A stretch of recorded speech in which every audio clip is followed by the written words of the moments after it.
Probably the biggest news at the time of this recording is that the new edition of Dungeons and Dragons, the 4th edition, is coming out next month. And on my message boards, and I've seen a lot of other message boards and the people I game with, there's a lot of anger going around. Almost everyone I know is very pessimistic or angry about the new edition because they've seen the previews and they're not happy. If you're not familiar with Dungeons & Dragons, or you don't really know much about what's going on, I don't either. But I have seen some of the previews, and I have talked to a lot of people who've played it. So, from what I can gather, they're mad because it's not Dungeons & Dragons anymore. That's kind of the very common complaint. The reason being is because they've made it much more combat-oriented, which, if you play 3rd edition, you almost think that might not be possible, because 3rd edition was essentially tabletop miniatures wargame. But 4th edition emphasizes combat a great deal. It emphasizes getting people into combat or back into combat after falling very, very quickly. It makes things very action-oriented. It allows people to heal themselves instead of being reliant on a cleric. And basically, it's made it so you're adventuring more, kind of role-playing less, and you're much more self-reliant. In short, what they've done is they've kind of turned it into an MMORPG for a tabletop. So it's kind of the snake has come around to eat its own tail, where, once online RPGs were based on tabletops, now the tabletop RPG is basing itself after the online game. Here's the thing. I don't actually mind this. Because look at this from, Wizards of the Coast point of view, or if you're a game publisher.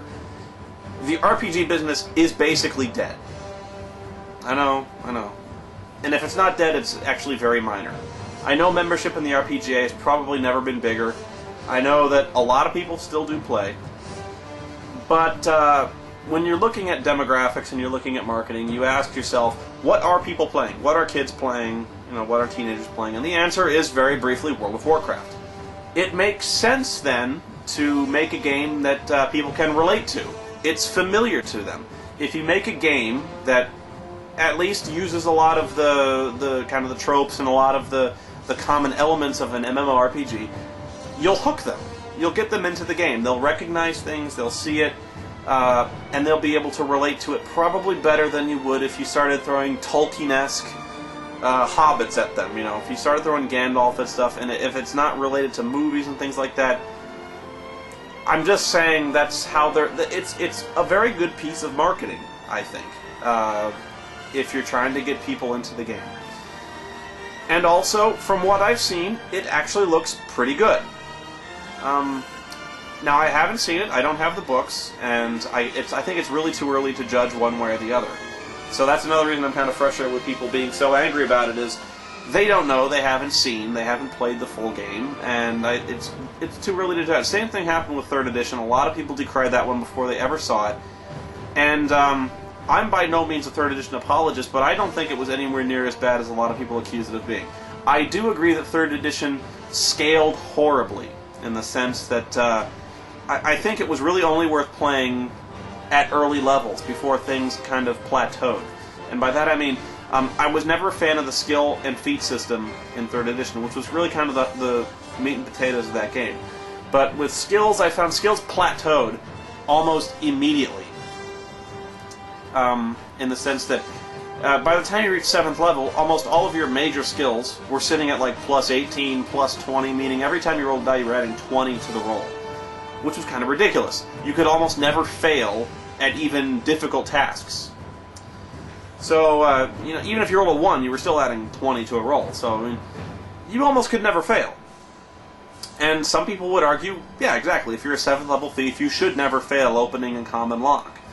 If you're that high level, you should never fail at even difficult tasks. It would take supernatural things to stop you.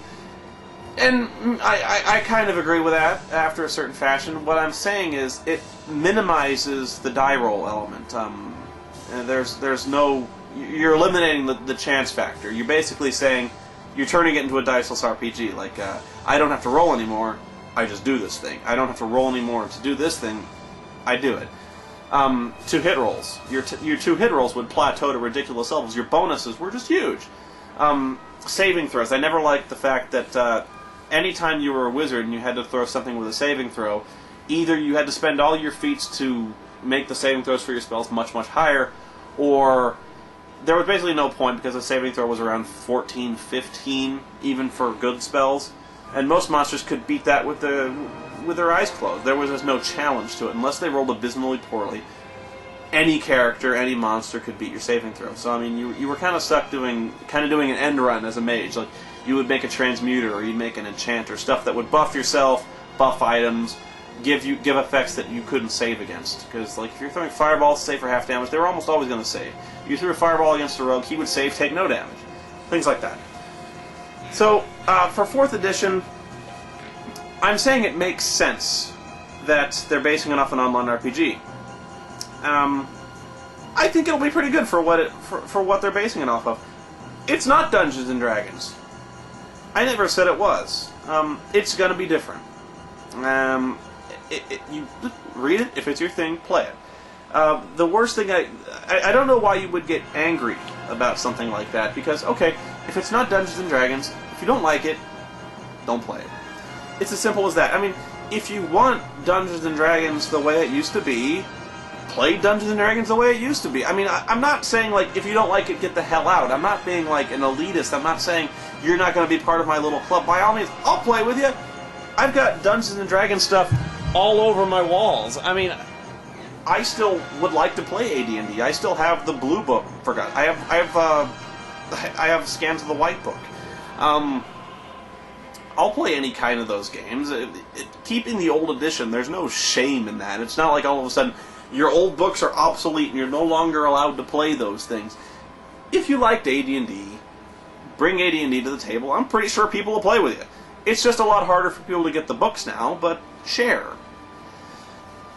I just don't see what there is to get mad about it. I do understand one reason you might get mad about it is if you were in the RPGA, if you're in Living Greyhawk, if you're doing any one of those kind of membership-only games. Those are house-run, those are company-run games, and if they're updating, you have to update. I can see why, if you're running a really long-term character, that when the game updates, all of a sudden you're playing a much different game than what you're used to. I get that. You have a right to be upset in that regard, because they kind of did that to you with AD&D to 3rd edition. They kind of obsoleted your characters. Although I think they did allow you to convert. I don't think it was a very clean transition. I think they kind of rebooted the campaign setting, and I think they're really rebooting the campaign setting, from what I understand, to the 4th edition. I think Forgotten Realms, from what I've heard, they're taking like a 100-year leap. Wow. I think the Living Realms guys, or whatever they call it, are really going to be upset about that, because you're pretty much just retiring everybody. I get the reasoning for it, but yeah. Hey, give it a look. I mean, I don't see why you should be mad. And you know, if you still want to play AD&D and you live in Arizona, hey, give me a call. I'll play with you.